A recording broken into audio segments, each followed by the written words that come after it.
Pıçıldaşın ləpələr. Pıçıldaşım, pıçıldaşım, ləpələr. Nazəndə sevgilim.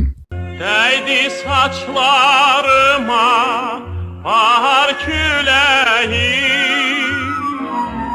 nazende sevgilim yadıma düştü.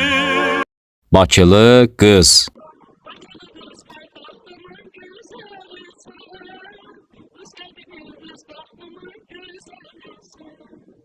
Kimlər gəldi, kimlər getdi.